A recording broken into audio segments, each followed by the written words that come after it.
साल 2021 में PSL की ट्रॉफी जीतने वाली टीम लाहौर कलंदर जहां PSL के यूनिट में अपने नाकामियों की बिना पर मकबूल हो रही थी, वहीं शाहीन शाह अफरीदी की कप्तानी में PSL एडिशन 8 में ट्रॉफी अपने नाम की थी। लेकिन शाहीन शाह अफरीदी ने कप्तान बनने की वजह इमरान खान को करार दे दिया।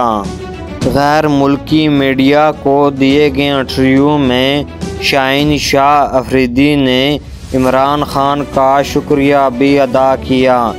खिलाड़ी का कहना था कि मैं लाहौर टीम का वाइस कप्तान था, मगर इमरान भाई ने कहा कि तुम्हें कप्तान बनना चाहिए। उसके बाद सब कुछ बदल गया।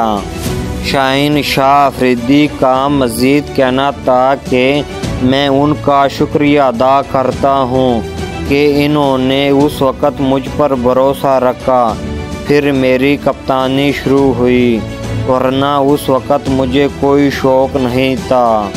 वाज़ेह रहे आज 17 फरवरी को शाम 8 बजे PSL के पहले मैच में लाहौर कलंदर और मुल्तान सुल्तान लाहौर के कज़ाफ़ी स्टेडियम में मद्दे मुक़ाबल होने जा रहे।